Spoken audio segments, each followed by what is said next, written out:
All right.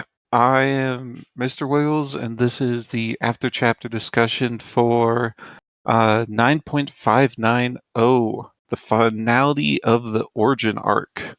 We've been waiting for it for months now. It's finally come, and I loved it. It was super, super amazing. So let's just get into that right now with all your guys' general impressions. If you want to give a general impression for the entire arc too, you can. I thought overall I loved this chapter. It was another 10 out of 10 for me, like the last bird chapter was. It was just really well done in my opinion. Overall, I think giving the arc time, giving Pirate Abbott time to think about it, those few months they had to think about it more, I think that actually helped it out a lot. And they um, they were able to use that time well to figure out exactly how they wanted this to go. And, obviously it's not perfect, even if I call it a 10 out of 10. It's not a perfect chapter, but I still thought it was very close to as perfect as I would want it to be for this. So yeah, it was a great chapter in my opinion. But let's just go ahead and give other people some time to talk about it. Sidehammer, you go. Yeah, I first of all, I enjoyed it. Um, I definitely didn't see the entire arc um, playing out this way. I mean, I liked it. I thought there would be a little more. What do you call it? A bigger change. I think. I thought there would be something more drastic might have happened, but I did love the discovery of Origins Aura and how alike he actually was to Aaron. A little that in that regard. I think I think it made perfect sense. And this is so crazy. and I think I loved how foreshadowed it was when he was doing his little sand bending in the caves way back when, and I just thought that was really great piece to just to step off from. And by the time they started talking about auras with the cat demon, I was starting to suspect that it was something like that. And I'm like, oh, this is going to be good if it really is. And hey, what do you know? So I really enjoyed it. Um, I enjoyed that Aaron and Ryoka tried to do their best to help as well. And I and I love Spitty. But I think that's it for first impressions. Thank you, Sidehammer. And yes, Spitty is amazing. He is best camel to ever have cameled. He's the only camel we've gotten a good look into, but he's still the best. So yeah, thank you. Edra, you wanted to speak? Yeah, I think it was a good chapter. It didn't like completely blow my mind, but I kind of liked it. I always loved martial arts, and to see once again the inversion of it um, is also nice. Like Origin fighting 100 dudes was just I had cannon in for that scene, and uh, I won't forget that very soon. It was amazing. The philosophical question. I mean, I know it's his arc, it's his thing. I'm glad that we finally got somewhere because, to be honest, I was a little bit tired of hearing what is strength for, what is martial arts for, the whole thing. And we have now an avatar in world, so I'm glad about that. And okay, there's fire is still missing, but you have to go for something. Yeah, you know. That's also is something that will come, I hope. And yeah, I like the chapter. All right. Great to hear from you, Adran. I'm sure he will learn fire at some point, though. I think that Yes. him being in a dry desert area with, he doesn't use fire. He doesn't deal with fire a lot. So who knows? Maybe Aaron will teach him the glories He of needs to he fire. needs to learn from a dragon, like the first firebender. Terriarch is All you need for within fire, theater distance. all you need for fire is friction, and he's got that in abundance. That's true. That's true. It's just like he can make a campfire. It's like, okay. And I don't know if he's gonna learn a lot from that. That's all. But we'll see in the future. I hope we Indeed. get a lot more Origin. All right, Bleach Soul. What's your opinion? Yes, I actually really like this chapter. If I want to give it a grade, I'll give it 9 out of 10.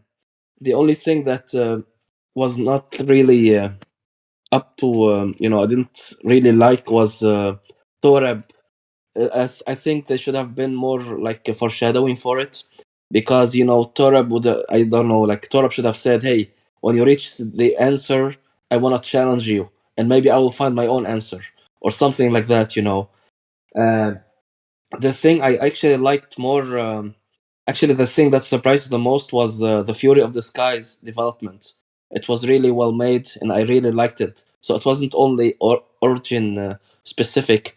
It also handled about. It also was about Fury of the Skies development and his journey as well. Um, I really liked how it was Itkisa that has given the finishing blow to her father, as to say, and I wonder if she will live now in Pummel, and so is Buler, or whatever it's called, and it's probably like everybody will start like a new path and stuff. So also, I liked how they all acknowledge him as the strongest, like immediately when he said, "I'm the strongest, and let me be this once to Vandam." So, yeah, I really, really like this chapter.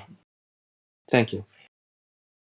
Yeah, you're absolutely right that side the side arcs within the overall Origin arc were really great to see. There was Solo, there was Bueller, there was Itkisa's arc. It was just there's even Spitty's arc basically in this, and it was just nice to see all of that at one time. Mr. Europe, you're up now. Yeah, I really enjoyed the chapter for like it feels like this has been a long time coming. Well, it has been a long time coming with the Origin and Pummel stuff we've been getting throughout the volumes, and just uh, it coming together with this, and him just feel like kind of randomly becoming the Avatar. Uh, really liked all the different parts. Like I thought everything was very good. Like there didn't need to be any more foreshadowing or anything.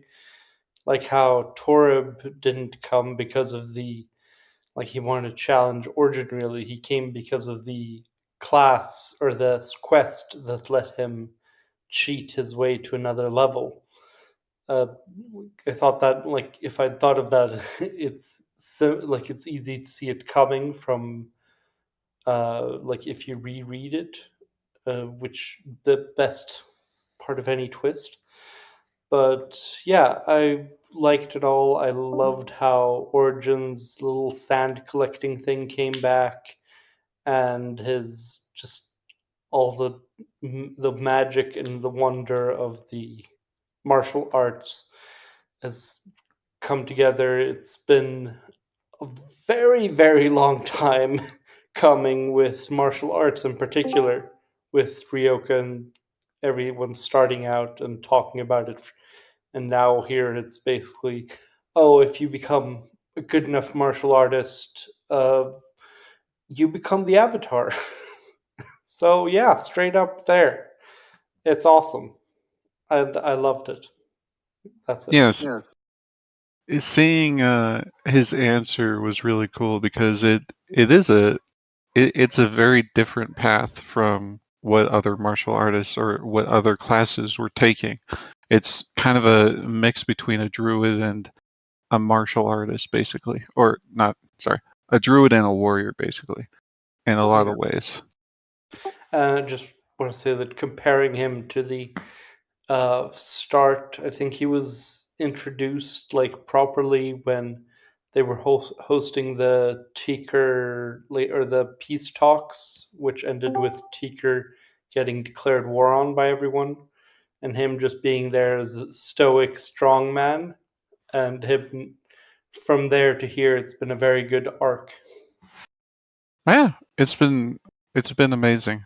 It's always awesome to see these long character developments keep happening over the story. That's why I'm sure we all like TWI. Anyways, Mystical Pie, you're up next.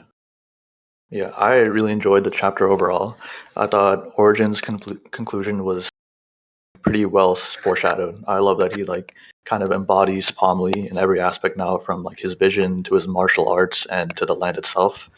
And I also really enjoyed each of the action set pieces that Pirate wrote. I think it's something that they kind of always excel at, but I really enjoyed like his walk to Pomley. I thought it was one of the better action scenes we've gotten in a bit. But there were a couple elements in the chapter that didn't quite land for me, like particularly Torib and Beryl the Bard. I think they were both kind of put in there to fit the theme of like it's a big, massive like story of Chandrar, and they're kind of larger than life elements. But I thought Torib's death, even though it was pretty well telegraphed, kind of felt misplaced during the battle. And I also thought that Beryl's advocacy kind of for the hemp cast made sense narratively, but it kind of felt strung in. All right, thank you, Mystical Pie. You're right. I kind of agree with you in terms of the hemp and Beryl the Bard, in that it could have used its own chapter. Basically, it could have used their own point of views, but at the same time, that would have expanded the scope of this chapter a lot.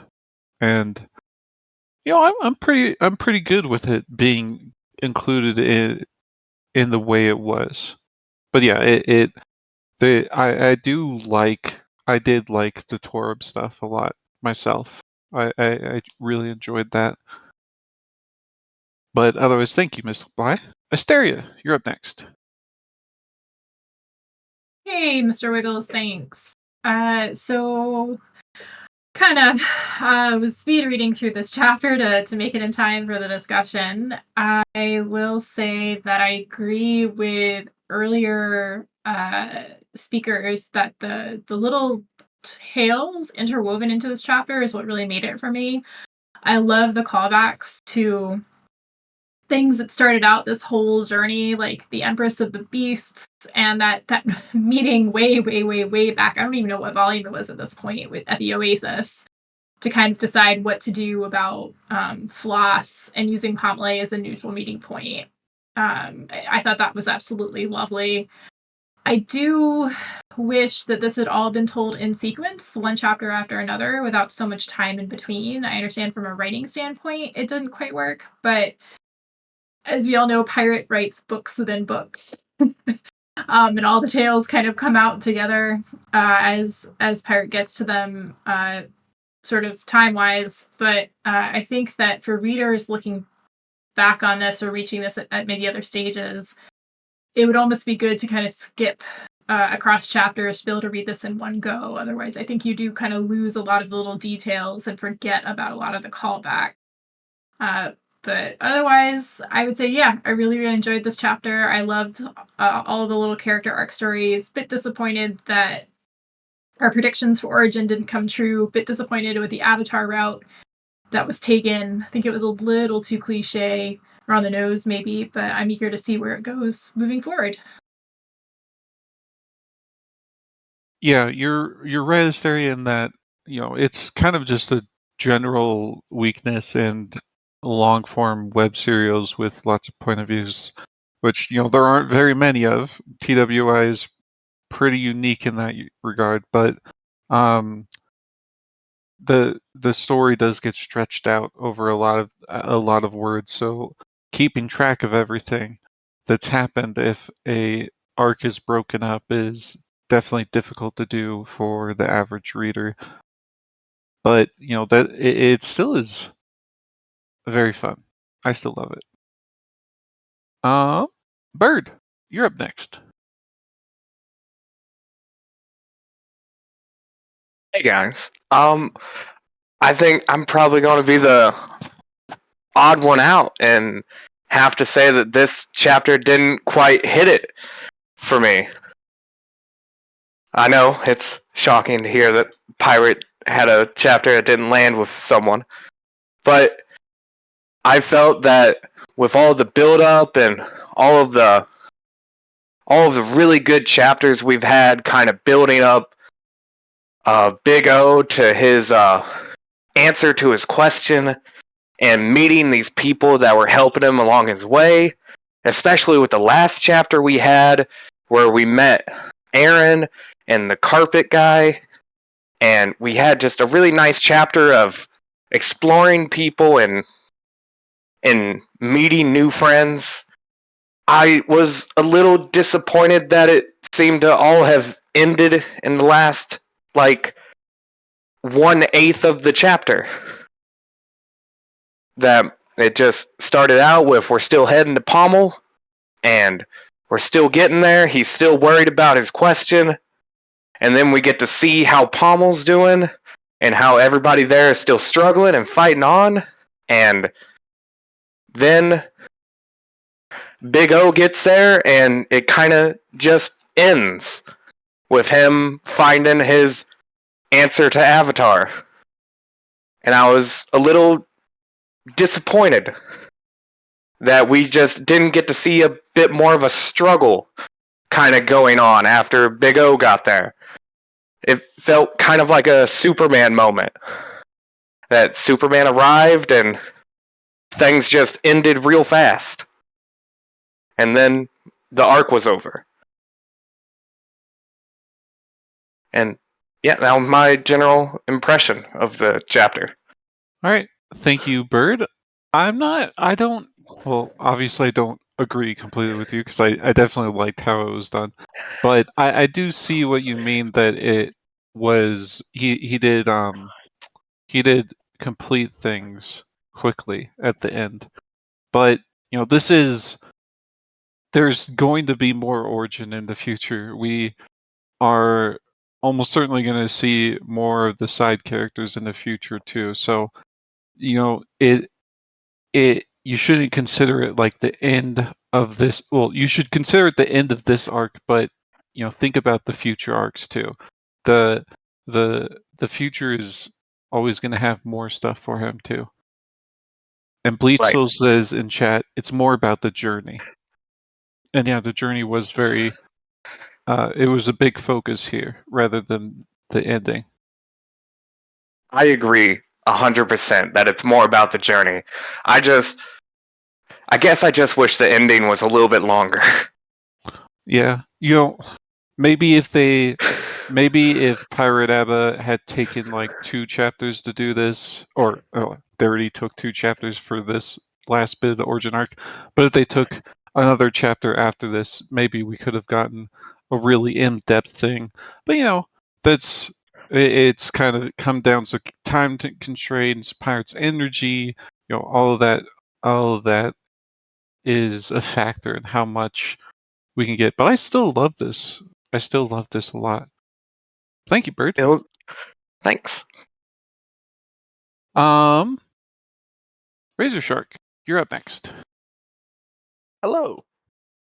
So, yes, thank you. I really like this chapter. Origin is probably one of my favorite characters in the Wandering, so I was pretty hyped going into this chapter. And I really, really liked the Avatar route. I'm not sure what the predictions were for Origin, but for me, at least, it made sense where we were going with him, with what he wanted with Pommel as we get to the end. Like, throughout Origin's journey, we see one of the main things that separates him from other martial artists is his one, not very much a keenness to like and killing. Two, his connection with Pommel. I think he's one of, not the only one that was born or raised in Pommel. He is a true child of Pommel, of the land.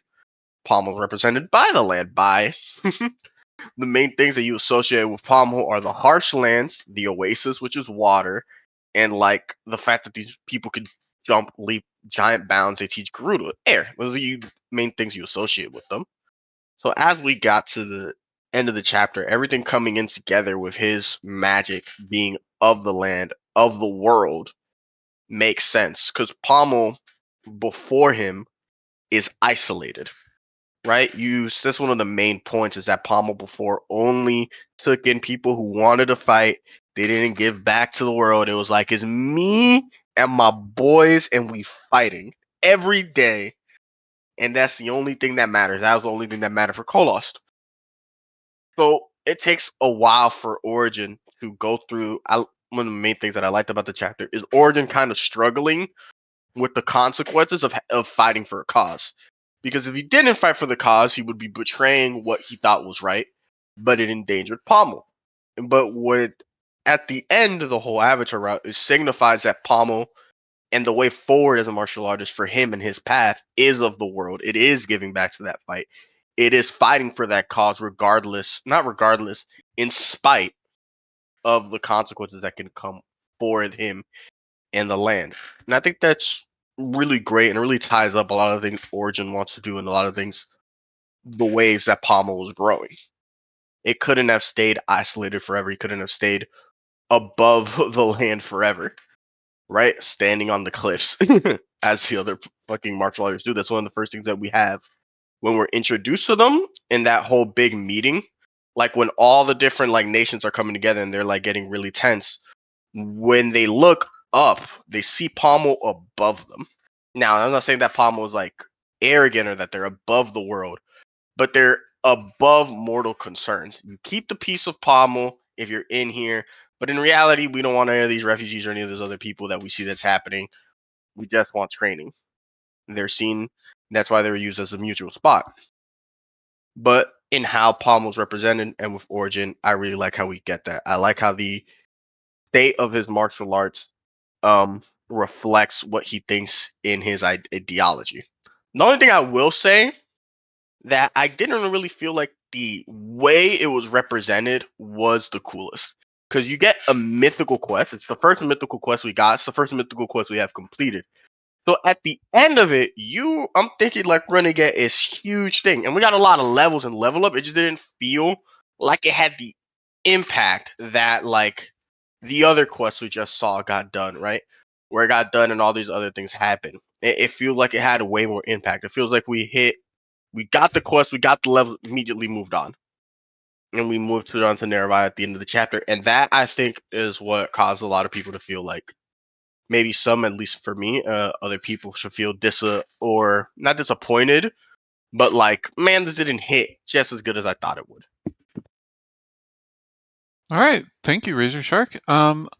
I do agree that I really liked seeing Pomley open up a lot. Like this is a very natural evolution, and I think going forward, we could actually see Takir and Pomley kind of coming together and just forming one nation, basically, because they're going to share a lot of similarities now, and they're already very good allies. So I could definitely see that kind of being the path forward for Pomley and Takir's friendship.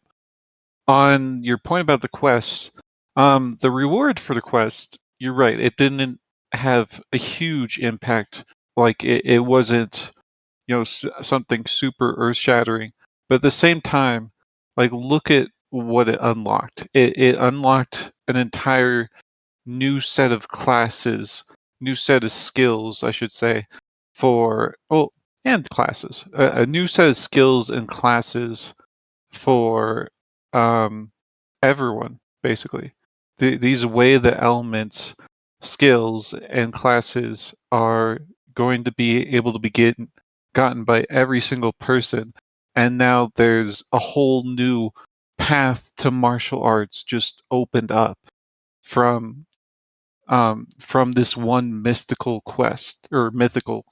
Is it? Yeah, it's mythical. Yeah. One mythical quest, and so that's that. It seems like a small deal, but for the future, I feel like it's going to be very big. Okay, I may have like said what I was saying. Right? It's not that I didn't think it was big. I thought it was fucking huge, right? I thought it was huge, right? What I mean is that the way Pirate represented what was happening wasn't best. It wasn't executed as well as I think they could have done, right? Because what's really important in this situation is what everything means to all the characters around them. And as we get the quest completed, as we get all this information, as we see all these rewards, we pull out of Pommel. We pull out of the people that matters and we go into Nutavaya. Which, while I think the Nutavaya stuff is cool, right? And it still could have been done a good book point end to the chapter. The way this ending section was executed and written didn't feel the best. I understand the impact of what is happening. I feel the knowledge in my mind of all the different possibilities that's happened. That's why you immediately get the fists of the Empyrean Sky and all the different people are getting classes. But like what mattered in that moment, right, is Orjin, it is Solo, it is everybody in that moment, and you kind of just pull away. So the emotional resonance that I should feel with the characters for me is lost. Okay, I actually I see what you're getting at, and it's actually funny because Pirate Abba left a note for himself at one point in the recent past to live in the moment more. Live in that moment. And I see where you're coming from, where at the very end, we should have lived in that moment with the rewards, seen more about what the what the martial artists actually thought of what just happened with the crest reward. And I think in the future, even next chapter, we might see a little bit of the fallout from that. We might get a little bit more of that moment. But yeah, I definitely see what you mean. And thank you, Razor Shark. Thanks. Now let's read some of the comments. Sidehammer says, I can see Bird's point, but I feel it is well foreshadowed. At least Takir and Pomlay together as one nation. That's one scantily clad set of monarchs. Okay. So you guys always have to make it horny. Okay. El Rail says, class and skill paths were unlocked. Yes. Bookcase says, oh, Nisia X Orjin. Sally would be so mad.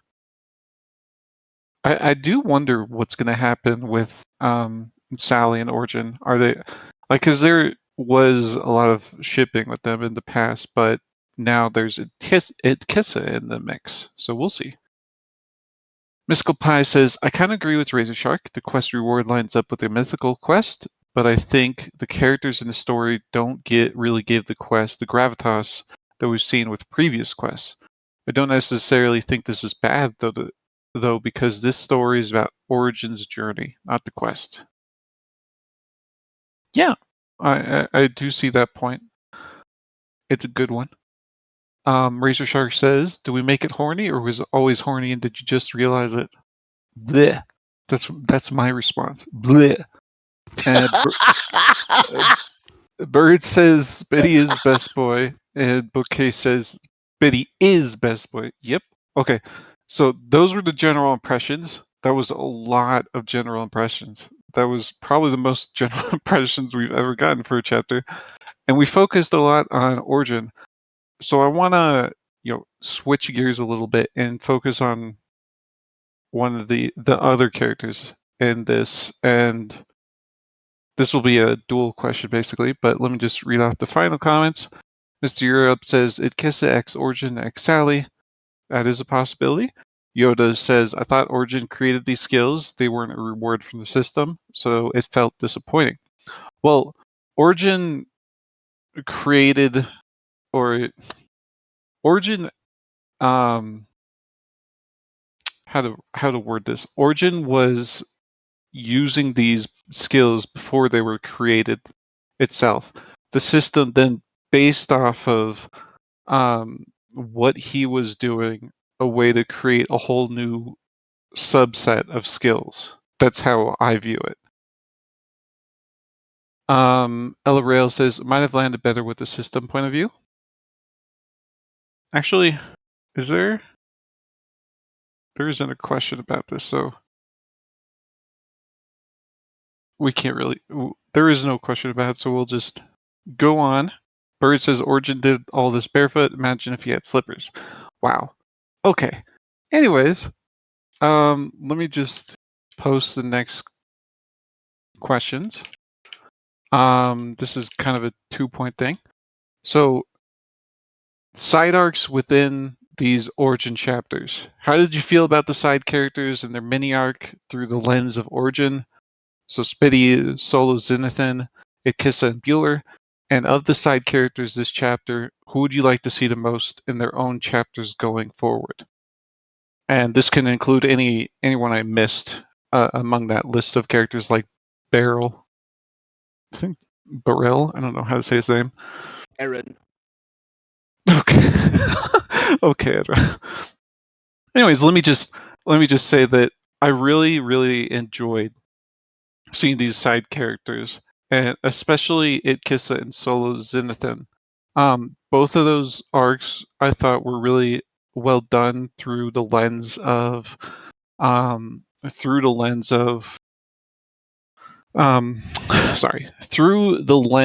of Origin. And it was really satisfying to see Itkisa at the end. It was really satisfying to see Soloxenethn at the end.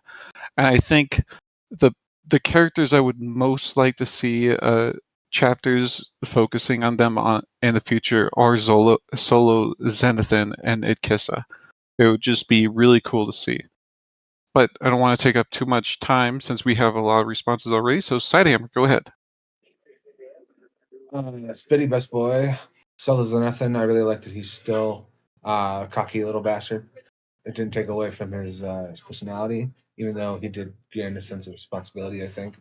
I think he still has a lot way to go. Itkisa, I'm still a little confused about how she gained her power, what her power actually is, and how it all went down with her father. I just didn't read that part very well. Bueller, I really like. I really like where he is and where he's going. I hope he sticks in Palmer or in Pommel. I do hope, or because we have another character that is completely location based with Origin, that Aaron opens a room to Pommel, and that we can have some crossover between them because they're so far away.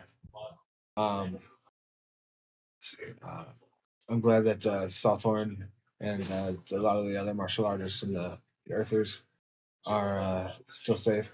I do love Sally as well, and I do really want to see what she has to do. She didn't really get much of a development, but she has like a lot of fighting skills, and I think that's all the characters that I could think of for the sites. So yeah, I'll leave it at that. All right, thank you. Let's just move on to Bleetzel. Yeah, I would like more actually Solo, because I think his journey has been quite interesting. From egomaniacal cult leader to more introspective, and still has a bit of an ego. But I really like his journey, and I like his development. And actually, I want also more like Bueller, and mostly I want Yasimi, or whatever her name is, the Empress, because I just it baffles me how weak she seems, even though she is the Empress. She doesn't seem to have so much power, and I want to see her more about introspection, about maybe to change the empire, her empire, Naravia, fallen, and how she can make it better. Yes.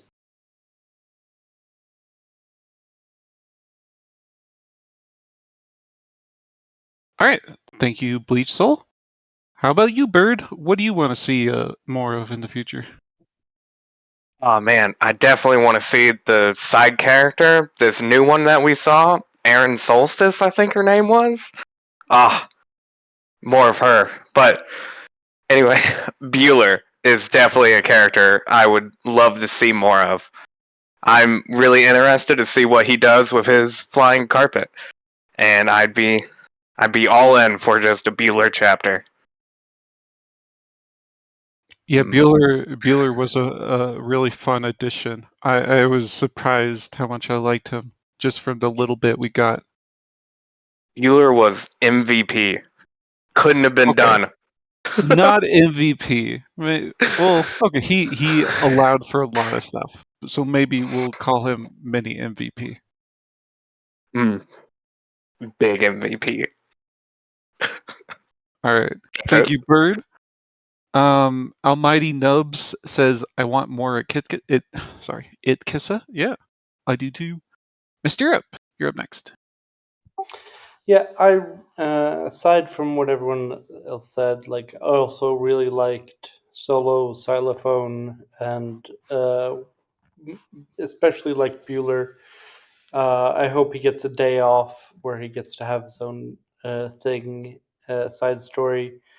It I really enjoyed Itkissa and like the kind of subtle stuff with her. Just that she was like her whole thing that she's really strong, but just got it from an inherited skill that her mother passed down from Torib to her, and just how that came together and like her viewpoint of everything and how it ended with her, like it feels like the killing your dad by just exerting strength and giving him a heart attack is a fairly hilarious way for something so dark, really.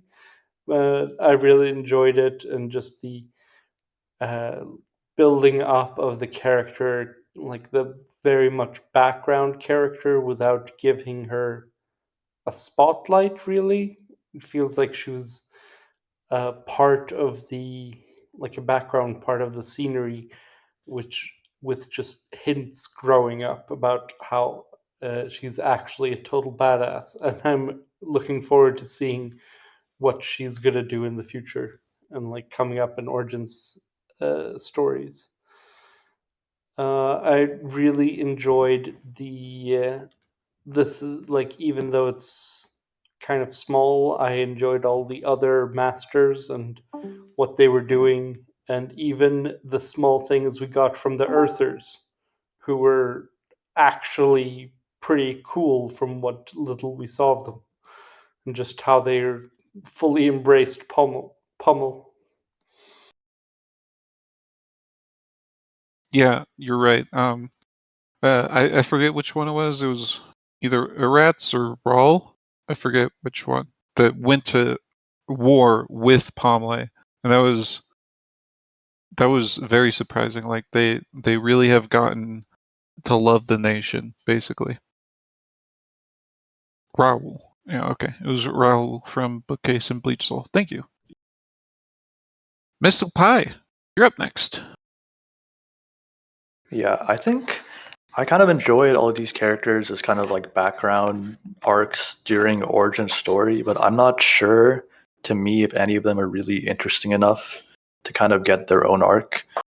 I mean, Pirate always pleasantly surprises me with chapters about characters I wouldn't think I would care about.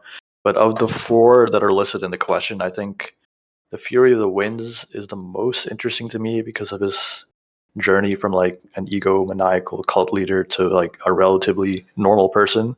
But even that, I feel like has been like mostly explored. Like he's reaching kind of the end of that journey in this chapter, and I think that's kind of signified by him getting what I'm assuming is like a level 50 class, which is showing that he changed as a person. Outside of the characters in that list, though, I think Sally and, as someone else mentioned, Yusame would be interesting to explore. There's a lot going on in Narabia's Fallen that keeps getting mentioned in the background, but I think I would love more details. Yeah. Hopefully next volume we'll get more of that.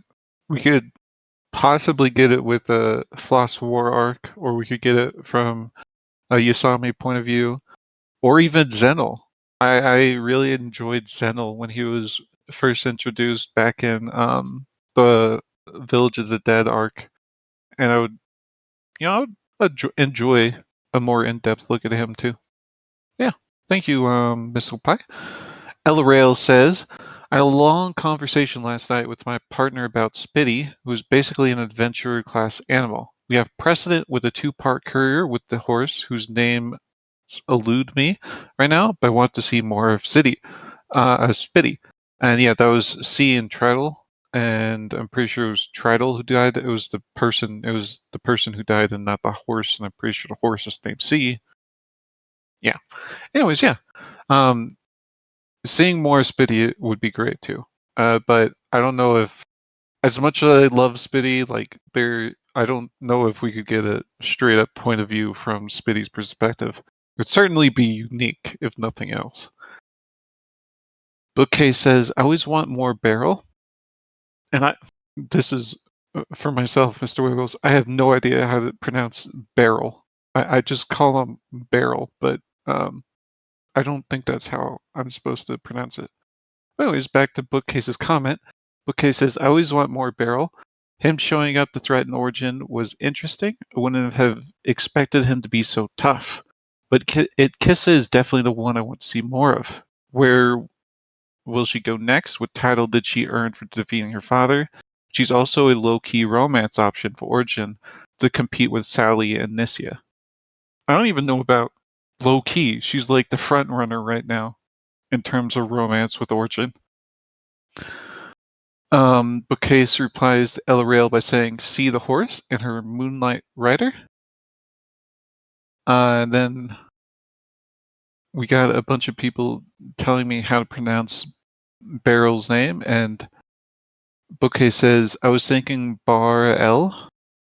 Sir Bear says Barrele or Bar L.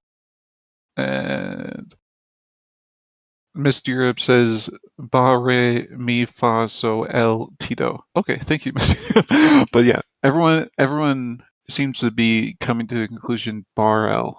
Okay, Barel. I'll do that from now on. And last but not least, Razor Shark. What do you think? Of the characters, first of all, I want a backstory of that child that Solo killed. I want to know what happened to these cult kids that died. I don't like. I think a lot of focus is placed on Solo, and Pirate kind of does this a lot with a lot of these characters that they try to like either redeem or not redeem, but show the multiple facets of them. We don't usually get perspectives of the victims of what they have done. So I would really like to see the victims of the cult that Solo founded. Like, yeah, he's trying to do better, whatever. And that's cool enough. I like his fighting style, even though Wind is kind of lame. I would rather see the perspective of a backstory on like one of the survivors of the cult. Maybe some of the people knew the victims that we saw when he was fighting people in the mist. I think that would be a very interesting direction for Pirate to take, so that we can see some of the actions that he caused, see some of the consequences that he is, and it would show the path forward of what it would truly mean to redeem him, because he would have to do right by the people that he had harmed to move forward. I think that would be great because it would show a lot of power into those victims. Yeah. Sorry, you keep going. No, it's fine. You can say what you're going to say before I was going to say that, yeah, if we got a Solo-focused arc in the future, I could definitely see someone from his cult or his former cult coming to confront him and spread the word about how horrible he was. Now that he's being prompted up, or he's being put into a leadership role in Pomley. I get that. I think the problem for me is that if it's an arc's focus on Solo, it can run the cause of making the victim seem too antagonistic, because Solo would become our main character for that arc portion in time, right? Like somebody. So I would like to see just something that doesn't have to focus on Solo, a arc or something on the victim that is separated from him because he is not their entire world anymore. He affected it, and they have to live with it and be in it, be in that moment. From what I was expanding on earlier. Outside of that, of the characters, probably Ixia, whatever. I really like her. She was really fun. She seems like she's pretty high level. Like you started off like you don't know how powerful she is, even though he's like the only one that Torib allows her to stay with. I think it'd be really interesting to see her on her journey and what she's doing. Maybe she goes to Pommel. Maybe she fucks off and goes to like Draft and starts meditating. Who knows? But I think it'd be really fun to see her. So those two are the main things. But the main one is not a solo focused art, but one on the victims, on one of the victims that they kind of showed in the mist, and focus on them outside of the context of just Solo.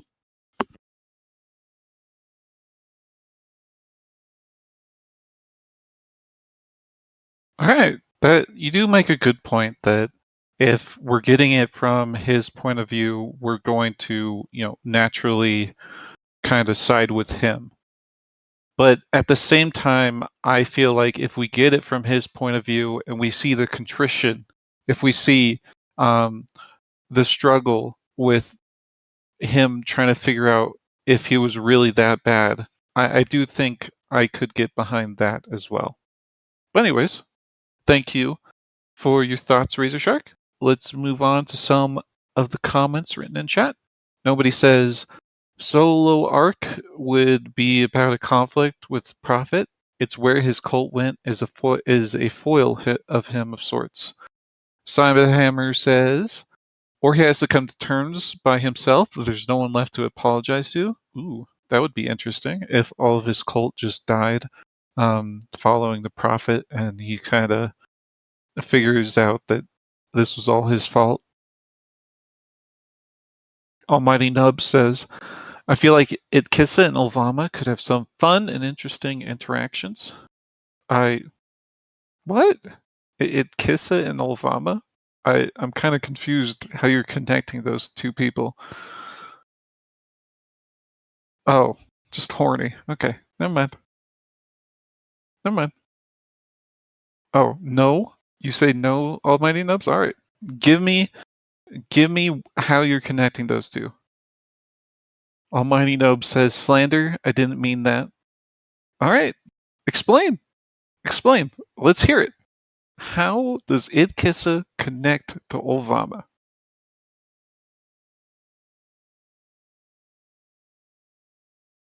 I'm patiently waiting. And while I'm patiently waiting, I'm going to figure out the next question.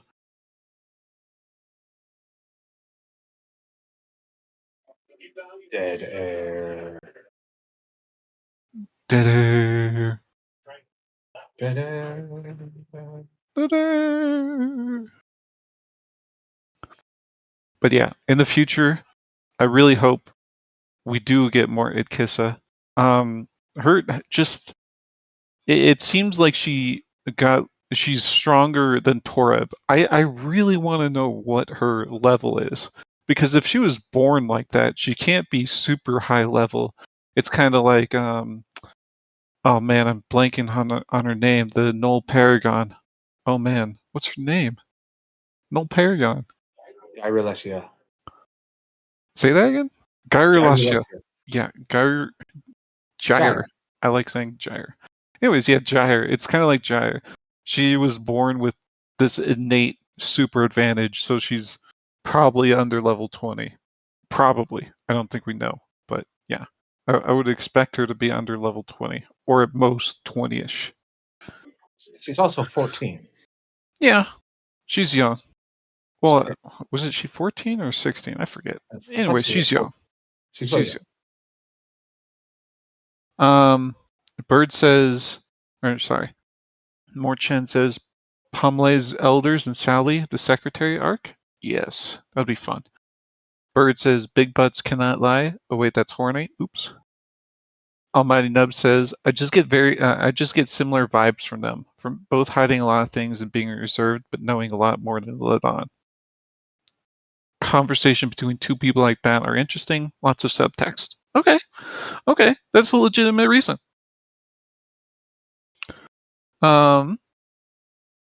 Bookcase says she has the same strength skill as him, the way Papa described it. Yeah, that's what I was thinking too. Battle Sleeper says Geyer is 15. Itkisa is not 14, if that's what you mean. No, I don't mean Itkisa is 14. I mean Itkisa is going to struggle to level up because she's got such a powerful skill from the moment she was born. Sir Barry says it's confirmed she over net 20 now, I think, in terms of Gyrolassia. And Razor Shark says it depends on how much conflict Itkisa has been in. And Bird says, I would hope not, in reply to Bedless Sleeper. Alright. We got everything done with this question, I think. Let's move on to another one. Razor Shark says, she said she has traveled and done adventures. That's true. It's just like, how many adventures do you need to go on if you have the strength of a level 70 warrior to be able to level up, you know? How many really dangerous adventures do you need to go on? But yeah, it's an interesting question. We'll see in the future.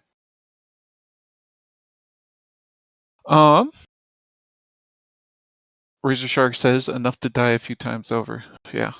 All right, let's move on. Next question. We're gonna talk about Thelican. All things Thelican. Is he actually dead? And how did you feel about him over the course of this chapter and, maybe this arc in general? And I wanted to ask this question because, wow, over the course of this chapter, I really, really, really started to hate Thelican. Like, before, I thought he was just an idiot and, just an idiot who could have been redeemed in some way. I liked his little limericks, but over the course of this chapter, he just his complete disregard for everyone besides himself was horrible to see. And as Bedless Sleeper just said, he lost it. Yeah, I completely agree with that. He completely lost it over the course of this chapter. And it was wow. And there's also some questions about whether or not he's actually dead. Some readers have said already that they have theories that he's not actually dead. I just want to say, I absolutely think he's dead. The guy is worm food. I don't expect Pirate Habit to bring him back. I completely think he's worm food. He deserves to be worm food. Anyways, Mr. Europe, what do you think? I start by saying I think he's dead, but after Ceres, I don't trust anything if I can't see the body. Uh, I I really like before this chapter or these chapters. I thought of Thelican as like he is stupid and like a bad person, but kind of in like a corrupt and like trashy way. But then kind of the first major thing we saw of him just hanging out here was him of getting all of his slaves up for what's heavily implied to be sexual gratification. And from that point on, it was pretty clear that he's not getting redeemed even if he kills all the gods himself. Like, fuck him. He is awful. And I really loved how Burrell summarizes the whole Naravia's Fallen situation by saying, he's the perfect example of the heart of Naravia's Fallen. It's just corruption, immoral, and just asshole people not caring at all about the hemps and just destroying everything around them. He's a piece of shit, really. And just, yeah, he was always just a person who thought throwing nukes at places to get a decisive victory was a solid idea with no downsides as long as he completes the mission. He was never going to be a good person. Yeah, you're right. The whole, well, I will say that if you're owning slaves in this kind of society where it's so regimented into castes, that kind of sexual gratification from slaves is probably commonplace. Yeah, probably. Unfortunately to say. Yeah, probably commonplace, but just this kind of from a meta narrative, you don't have someone doing that and then have them be a good person. That's Like, true. you don't Yeah. show them on screen doing it, even if it's like implicated that a lot of random people might have done it. Like, you wouldn't have one of the adventurers being nice or like being a good person and showing them just with throwing a sack full of goblin babies in a river, even though probably Hey, several of them have done Relk! something similar. Relk just killed a bunch of goblins right in front of Rags's. He killed Rags's parents right in front of her, and like showed Those their were heads to adult Aaron. goblins, to be fair. I'm sure he's Anyway, killed baby goblins. Anyways, but yeah, that's off topic. off topic. Anyway, yeah, it's the. Now I forgot what I was going to say. God damn it. All right, thank you, Mr. Yup. Razor Shark, you're up next. Oh man, oh man, oh man. Thelican, my bread and brother. So, first things first. I really liked the comparison of Thelican and Origin. Because that's what Pirates set up, right? You had it with the music, like when Burial played some song, and they both had this really bad nightmare and they both panic. And Thelican more obviously gives into dark impulses. He's ready to do the war crimes because he's already willing to do the war crimes before. And Origin, as he gets there, is giving into his rage fully. He's ready to go on that massacre. Demon time Origin. We walked in with the Demon King of Rear. And that's what you have pull up into it, right? And you see this play in comparison to Origin, the corruption of Pommel, and Thelican, and the corruption of Nidavios Fallen. And then you compare that again. Pirate expands on the comparison with Pommel's people, which is not just the martial artists, it is the refugees, it is Takir. That's what we get the other refugees from Takir. It's more than just the fighting. And in Nidavios Fallen, we get that it's more than just corruption. It is this hemp class that loves their nation, that fighting because they have to, but they also do care about their nation, but they're forced to into it. They're not like there because they hate Pommel. They're not even there. They're just following orders, and if they don't, they die. But then beyond that, you also get the fact that Nineveh is a huge nation. They have their own martial arts. They have their own culture. They have their own entity within it that is beyond the corruption. And Pommel is going to take a lot of effort to lift up, like heal the land that is Pommel. The same thing with Nudavaya is going to take Nudavaya's fall is going to take a lot to heal that corruption. So using that as a point of comparison is very interesting, because throughout this arc, Origins compared to him as Orjin struggles to find his path forward, find a way forward, move beyond certain impulses that he has, and move forward with certain actions despite uh certain implications. And Thelican adds a person that just gives into that. He struggles with Pommel. He struggles with an answer to how to fight Pommel, so he like essentially nukes him. Struggles with his feelings and all this other inadequacies, the pressure of the government, so he uses more war crimes. So he tries to do even worse things. So I think that that's very good comparisons between the two. Thelican as a person himself was interesting popping up because I love that everybody pointed out the moment that he nuked the place at the Pommel martial arts are just going to start raiding them without a home to fight. Just a minor thing. But as it goes on throughout this arc and we see Thelican keep falling worse and worse and worse, I do think he's dead. Maybe Pirate pulls out something out of this left world thing. But I think that Thelican is dead, and I think it's a good narrative point to end this path forward. Orjin figured out a way forward. He figured out a way to continue his path and heal Pommel, re-embrace Pommel, and create something new and more powerful out of Pommel. A way forward that nobody else thought of.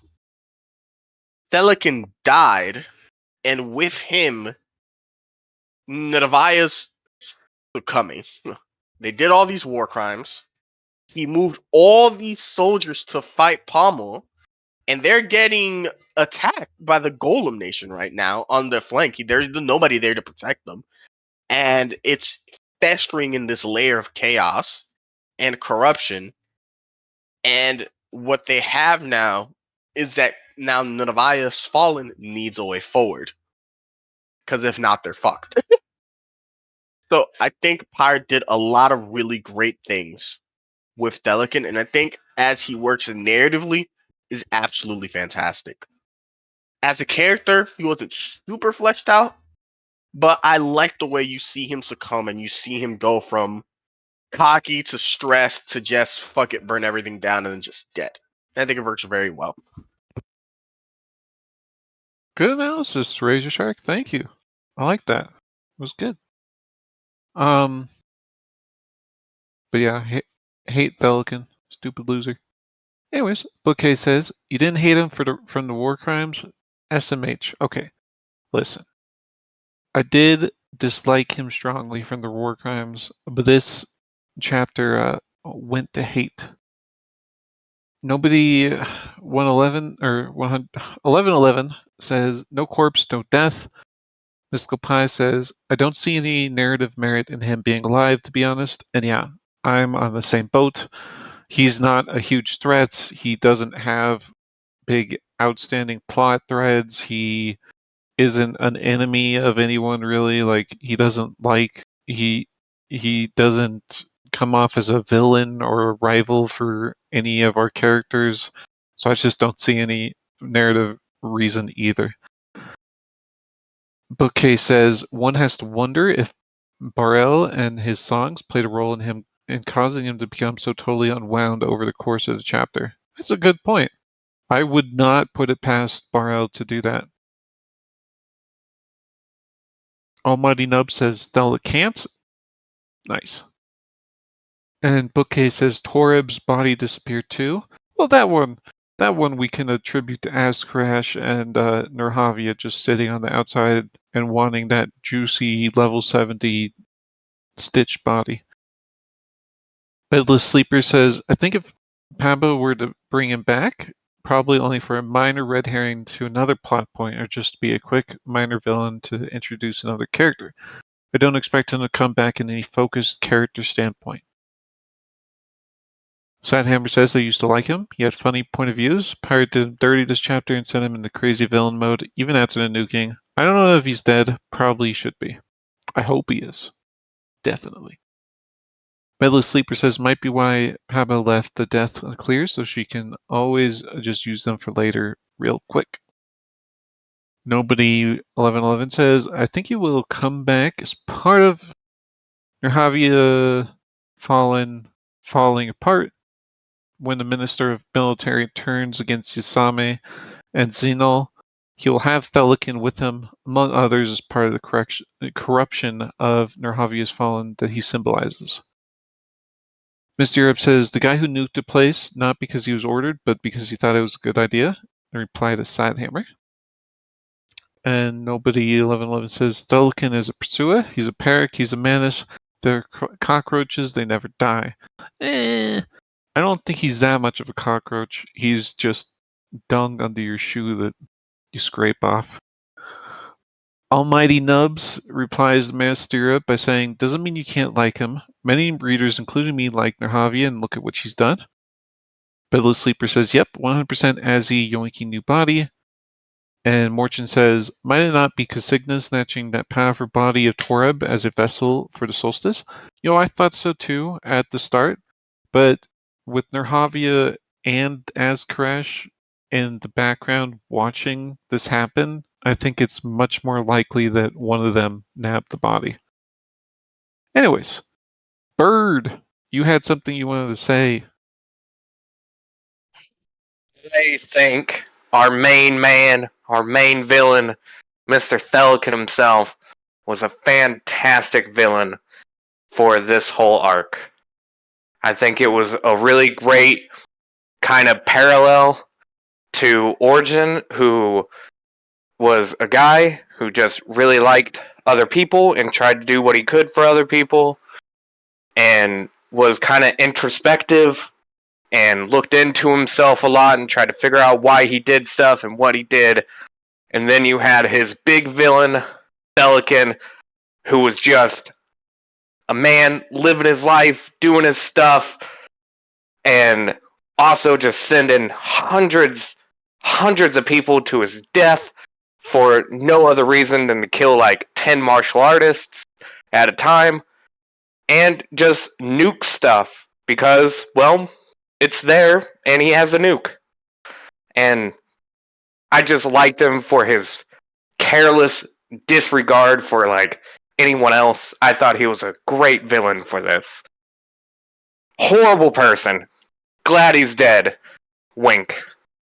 But I'm happy he was our villain for this story. Yeah, it was kind of like that. He was kind of a petty tyrant, basically. And he contrasted well with Pomelay's and Orjin's tale. Oh yeah. Thank you, Bird. Let me read out the last few bits of comments, and then we'll move on to the last question for this discussion. Bookcase says, his soul literally fled his body. Maybe they nabbed his soul too. I think that was more the reason his soul fled his body is because that was just him dying. That was him dying from losing to his daughter. I don't know if that was literally someone snatching his soul from his body. Bedless Sleeper says, likely. And Almighty Nub says, I feel like Orjin would have noticed the magic needed to yoink the body. Yeah, and Bedless Sleeper says, why would he? I have to agree with Bedless Sleeper here. Orjin isn't, he's not super in tune with... okay.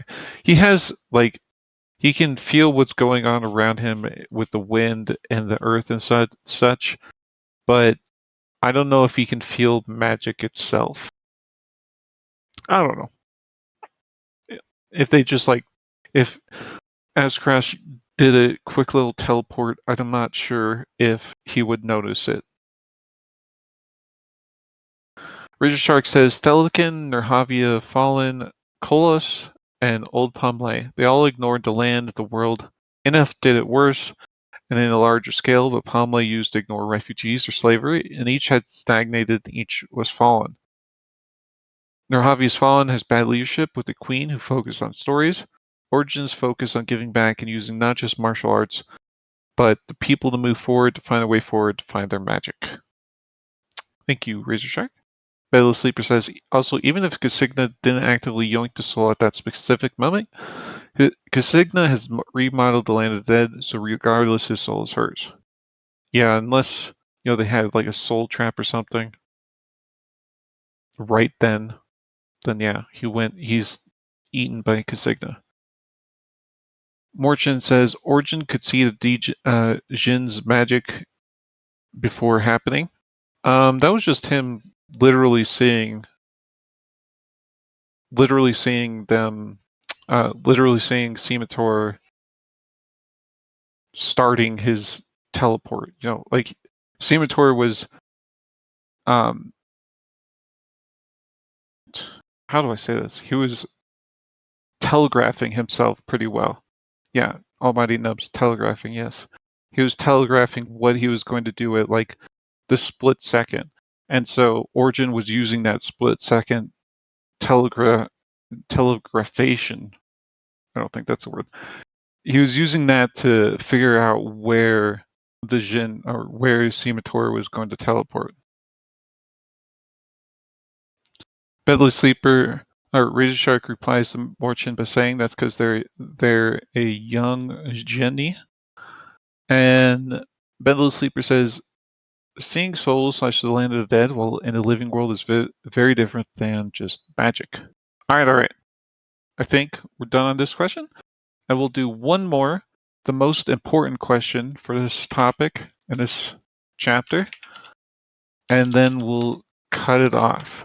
So, was Orjin's answer satisfying to you? Did you like the answer? Did you like how it was presented, how it came about? I think Perhaps a we've recap of covered the this answer. a bit, but Perhaps a recap of the answer. say that again? Perhaps a recap of the answer. Well, the answer was basically nature magic or avatar magic. I don't know how you want to call it. It was being friends with the wilds like Ryoka. At least that's how I interpret it. But yeah, I liked it. I did like it because it provides a way for it provides a way for anyone to overcome magic or auras or faith just by getting in tune with nature and becoming friends with nature like Ryoka did. This is something that a levelless person could do, and it slots well into martial arts, and that the strongest um, doesn't necessarily need to be the best at something. They just need to keep working hard at it and understand. I like the answer. But anyways, Razor Shark, what'd you think? I liked his answer, but I don't think his answer was just elemental magic, right? I think Origins' answer, I think the elemental magic was the path. It's the path that people could follow forward, right? That's why it's called paths, right? Origin's answer was multifaceted, right? So you get it in the fact that what was the main thing that Origin wanted when he was thinking about martial arts? A way to keep it relevant, how to have it so that almost anybody can practice this martial arts, and how does it matter? How does it affect people beyond just themselves? How do you make it matter? How do I keep it matter? What is the point of it if technology is just going to get hailed by bullets in the future? And Origin's answer to this, just how complicated the question is multifaceted. And I don't think Origin has fully finished his answer, fully finished his path. My main thing. So we get it in this multi-part, and this is why I think it is mostly satisfying, at least to me. I was very hyped reading it. When you get to this point in the chapter, all the way at the end from his journey, one of the things that he's missing in his conversation with Aaron last chapter is that he has these good answers, right? Martial arts has to come from anywhere. It has to matter to somebody so anybody can practice. And Aaron's pointing out that he's missing the magic. And one of the things we've learned throughout the story is that anything, almost anything, at a sufficiently high level is magic, right? And it's not just magic in the sense that Origin was thinking about it, as if using magic was betraying what he was doing and making it so that only few people could do it. What you get at the end is his answer, right? Is the answer that we've had for almost everything, is that magic is universal. Magic is everywhere. Anybody could use it, right? And martial arts, what it could give to people in his specific version of it, in their understanding of it, is to give back to their world and to use that connection to create change, right? It isn't until Origin gets to the end and he's fighting with Pommel and he's fighting for a cause and he's understanding that he will stand with Sakir and he will keep the refugees, even though he understands that it causes all this strife, that he needs to do it. It's only until that point that he moves forward. And I think the elemental pass is a great forward for everybody. I'm not sure if he's fully like finished his answer, right? But I don't even think at the end that he said, I am now figured out the answer to all martial arts and this is how we move forward. I think he's figured out a large portion of it. I don't even think there is a true one answer like Origin thinks of. I just think that he gives people the option to move forward on their own. He gives everybody the opportunity to find a way forward, which is what martial arts can do. Yeah, you're right that he's trying to make martial arts universal too. And I think this is a great way to make it that way. Like you don't need some special connection. You don't need um a huge mana pool, a huge aura, or anything like that. You just need to get in touch with nature and to understand nature in its own way.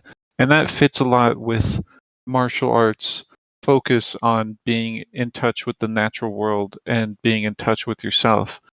And so I definitely really like that. And I like that it's kind of a universal answer that can apply to anyone. Anyways, Bedless Sleeper says, I wouldn't say I liked it, but it was unexpected in a somewhat good way. Hard to really say one way or another. I was expecting beauty or amazement/wonder like Aaron would be part of Origin's answer with the colorful sand. But I felt like the sand didn't play as much of a role as I thought it would. I don't know how to. I guess the sand itself, like the particular pots of sand that he got, were just, they were part of the idea. But you're right that they weren't. They weren't super important to the end of it. But it's like that was just part of his journey to figure out how to get there. Anyways, El Rail says element bending. Bookcase says he found the magic in martial arts just like Aaron told him to. It was a delight. Orchin says the answer was Orjin equals Pomlay, Pomlay equals Orjin. Norhavia used it when she posted the quest. Or Aaron uses the ends aura. That's how I read it. I don't really know how to reply to that, Morchin. Almighty Nub says, I like it because big fights involving Origin in the future are going to be really cool. Answer did feel more mundane than I was expecting, though, for lack of a better word. I was expecting something further than non-system direction magic sometimes goes in the story. Soft magic rather than hard magic. Well, what exactly do you mean by that, Almighty Nubs? This is a lot of soft magic here in terms of it feels almost exactly like what Ryoka is doing. And Ryoka's, soft magic to the extreme in many ways. Yoda says, the answer made sense, but delivery wasn't satisfying to me, especially in contrast to the recent Bird chapter. Origin's power felt very Deus Ex Machina, not being well explained without limits. Well, yeah, we haven't seen the limits. You're right. We have not seen what he can't do.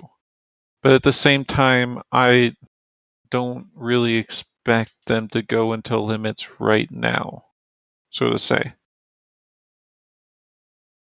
In the future, I could see it for sure, but I didn't expect them to go into what he couldn't do when he got the answer that he was looking for. Kania says, it felt cool, but I'm not sure the power and martial arts themselves were related enough. You could get many other classes to a similar answer.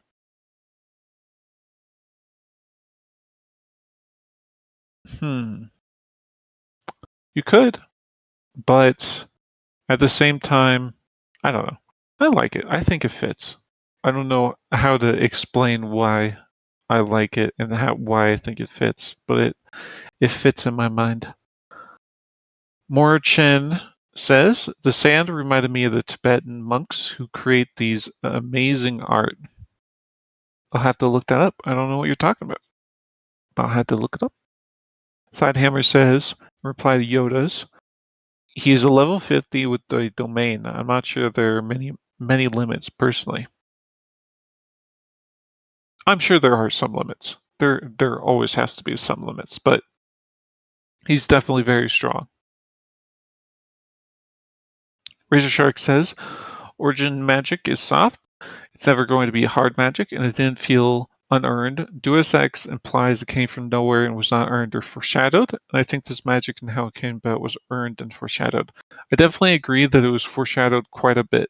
I might even have a comment from like 6 months ago in stream spoilers saying the sand movement that he was doing was very magical or something like that. That was very much like a magic showing from him. I'll have to find it, but I could see I could see this foreshadowing in these chapters for sure.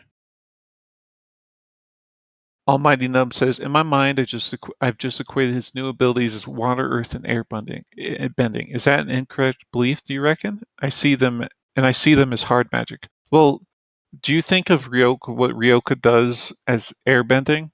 Like, I don't know what you think of what Ryoka does, but if like you equate what Ryoka does as air bending, then yeah, this is basically air bending too, because they share a lot of similarities. And I'm not sure if what Origin is doing is different from what Ryoka is doing. I think it's nearly, if not the same, as what Ryoka is doing, but I'm not 100% positive on that.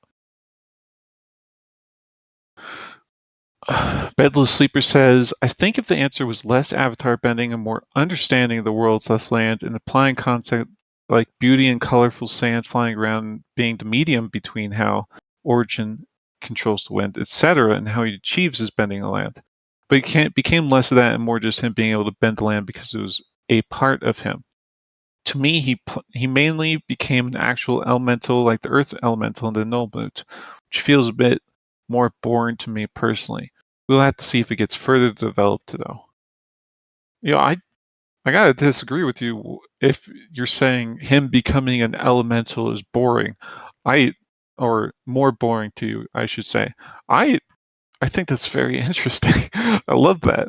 It's cool. It's not too boring to me. Razor Shark says, I think that the Earthers will actually say that he's the Avatar. Some of them will talk about it, and some will try to integrate it. And Yoda's replied to Razor Shark by saying, I agree that the powers were foreshadowed. I just felt in the moment that he could do anything with the setup and it would be justified, which was unsatisfying. It's a good point. Limits are there to make things interesting. And Almighty Nub says, I thought they were doing different things. Here, let me get a quote from last chapter real fast. So when Shastrel was talking to the Fury of the Winds and Ryoka and Origin, she mentions that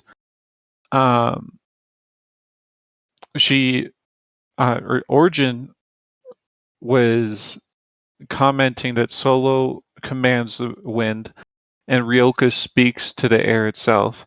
Yet it seems neither one of you understands the powers you control. And I understand the ground I stand on, how a rock falls on my own body.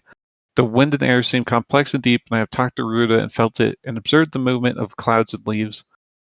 The iron body school of Pomlay seeks to become like metal. Neither you embody the dancing breeze in your way. And Shasterl replied that by saying he has the right of it. He's closer to understanding the wind than the two of you. So even Shasterl is saying that Orjin is closer to understanding the wind than what Ryoka is doing. And I think, I don't know, that tells me that what Orjin is doing is closer to is like a more advanced version of what Ryoka is doing. Almighty Nub says, well, it's saying his understanding is different than hers, isn't it? So different things. I don't know if it's different things, though, because Orjin is understanding the wind and he's directing the wind because he can understand it.